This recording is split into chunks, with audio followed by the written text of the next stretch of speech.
Protect your online privacy today at expressvpn.com/inside. Hey, everybody, and welcome back to, Inside how do I Game. do this show? I don't know. Oh, just one? Fable and Perfect Dark are coming back. Break out the champagne. Microsoft just won the next console generation. Hooray. Hey. Well, all right. Microsoft denies it, but there is some evidence out there that they might be working on both franchises. Let's sift through some clues and get to the bottom of this. Let's do it. YouTube channels are always good at sifting through clues to find the Always. And they always never have legitimate sources. truth. Yep. That's true. Yep. Obviously, both of these are well-known franchises that would be very welcome exclusives for the Xbox Series X. Seems like a no-brainer, right? Well, this weekend, Tom Warren of The Verge noticed there were 2 locked placeholder accounts for both Fable and Perfect Dark on Twitter. Case closed. That's it. What's that, Brian? A clue? Solved it. Even more interesting, Warren noticed that an Xbox employee was following the Perfect Dark account and the other was registered to a Microsoft email address. So maybe that's not the official confirmation, but it is some pretty tasty gossip. Well, Warren's tweet took off. It went viral, as you kids like to say, and it got a response from Aaron Greenberg, who is the GM over at Xbox Games Marketing. Great man. Yeah, he took a dump all over those rumors, saying, I know everyone's hungry for news, but sorry to get your hopes up. We are hungry for news, Aaron. Jeez. And our hopes did get up. He said, these accounts have been inactive for years. It's standard practice to secure social handles for our IP. Throwing cold water on our dreams. And he's right, companies do these things all the time to prevent squatters from swiping a social media account, and which they can then, try and sell back to the company for an exorbitant rate. Tom Warren wasn't done. Despite Greenberg saying that those accounts have been inactive for years, Warren noted that they're actually quite new. One was registered in March of this year and the other in June. All right, start the hype engine once again. Our own Alana Pierce also wanted to jump in and confirm to us that a number of Microsoft employees have either explicitly told her or heavily implied, knowing she's a big fan, that... Sorry, they burped in her face.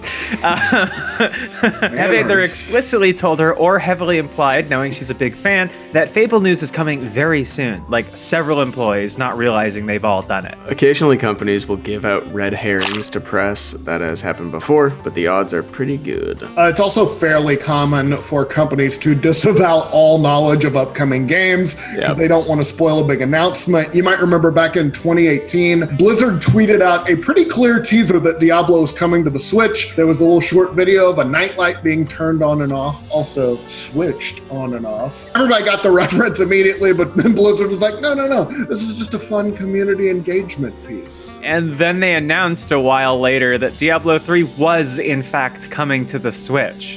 So... Yeah, we'll see companies deny, and finally admit, no, that's actually a real thing. We were doing that. Gotcha. You were lying. It's so obvious. That's clearly what the point of it was. As for Fable and Perfect Dark, it would make sense that both of these franchises might return. Microsoft needs more exclusives and nostalgia is big right now. We just saw Sony announce that they're making a new Crash Bandicoot game and it hit everyone in the 90s. Feels. Ooh, right in the 90s. Both of these franchises would probably accomplish the same thing. Perfect Dark was a much-loved first-person shooter that Rare developed as a sort of spiritual successor to GoldenEye. Released in 2000 on the N64, won a lot of praise at the time for its gameplay and graphics. There's also a Game Boy Color game, also named Perfect Dark. Then a game called Perfect Dark Zero that came out for Xbox 360 in 2005. Man, I miss the Game Boy ports. And then the original Perfect Dark got a remaster in 2010, but since then, not much. So it's been a while since we've had anything Perfect Dark related. Oh, speaking of that Perfect Dark Twitter account, after all the commotion, the account unlocked, started tweeting. Turned out it was a fan who started it. They said they weren't affiliated with Microsoft, but they got a follow request from Ken Lobb, who is a creative director at Microsoft Studios. They offered to turn the account over to Microsoft if they want it. So a little cold water on that. There have been stories out there a while that we might be getting a new Perfect Dark game, though. A Microsoft studio, The Initiative, is reportedly working on an unannounced project that, according to one staffer's LinkedIn, features various weapons, gadgets, and a camera surveillance system. Their LinkedIn also says they're really excited excited about this initiative happening over at X company they used to work at and want to connect with you. They also shared, here is 7 highly effective marketing habits. There have also been rumors that the Coalition, known for Gears of War, could be working on Perfect Dark, but there's less evidence for that. So while the Twitter account might have been started by a fan, a new game sounds very real. And then as for Fable, it was a popular RPG series from Microsoft back in the day and is still one of the most beloved, but the last main entry in the series, Fable 3, released in 2010, and lots of people considered it a disappointment. I only played the first one. First and the second were the best. And a few years ago, Microsoft shut down Lionhead Studios, which created Fable. They also canceled Fable Legends, which was a 4v1 multiplayer games as a service title, RIP. Yeah, it sounds like a good move. Yeah. Fable Legends. Not closing the studio, but the Legends. Right. Yeah, that probably wasn't what fans wanted from the series, but people were still pretty upset, understandably, when Lionhead shut down. And there's a lot of love for Fable out there, especially the first 2 games, like I said. It would definitely, I think, scratch that fantasy RPG itch for the Xbox Series X. They don't really go heavily into that genre, I think. No. I mean, it totally makes sense that they would be doing another one. Wait, so you mean there's no love for the Kinect spinoff, Fable: The Journey? Which I'm just finding out about Which I definitely right didn't know. now. But yeah, there is evidence out there that Microsoft has been working on a new Fable game for a while. Back in 2018, it was reported that Playground Games, which Microsoft owns and had acquired fairly recently, had been working on an open world RPG. They were also hiring a lot of talent from big name studios like BioWare, Rocksteady, Ninja Theory, Guerrilla Games, EA's Motive Studios. So this has been going on for a while now. Eurogamer reported at the time, citing sources close to the project, that it was, in fact, a new Fable game. But they also said that the game was in the early stages of development, with Playground staffing up from double-digit levels to triple-digit. That was more than 2 years ago, but these kinds of big AAA games take a while. We know that Microsoft has another presentation coming up next month when they're expected to announce their roster of exclusives for the Xbox Series X, so yeah, they might be wanting to save the surprise for then. That makes sense. Fable would be a nice little announcement for them. Be like, Feather in their cap. Oh, and one more thing.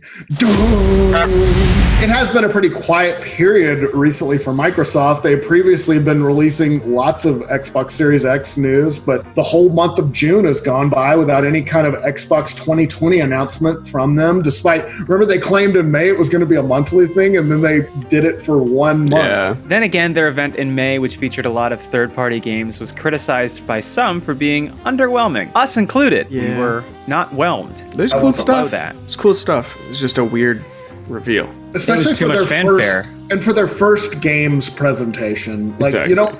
you don't come out with a bunch of sort of third-party I mean, heard of before. especially when you Yeah. got Phil out here being like, I wouldn't really say that Sony's gonna win this, and then they're like, Check it out. The Masquerade, Bloodlines 2. It's also available on every other platform. every other console, yeah. So hopefully they'll hit us with a lot of big name games in July. They might be planning a hardware announcement too. Ooh. Yeah, Eurogamer reported they're also planning to show off their cheaper, lower-powered next-gen console that's been codenamed Lockhart. It's expected to be called the Xbox Series S, sort of maybe just their digital only. I mean, Sony already did Yeah. that with the PS5, so I'm sure that's in the work. There's been proof forever now. So hopefully for Microsoft, and more importantly for us, they'll have a more newsy month in July. Please. Yeah. We're begging you. Hey everybody, and welcome back to Inside Gaming Daily for Thursday. Let's talk once again about the next generation of consoles. The Xbox Series X and the PlayStation 5 are getting closer and closer. Oh god, and everyone's starting to put their cards on the table. Yeah, we've seen a lot about the Xbox Series X, and just a few weeks ago, we finally got our first look at the PS5 console, along with some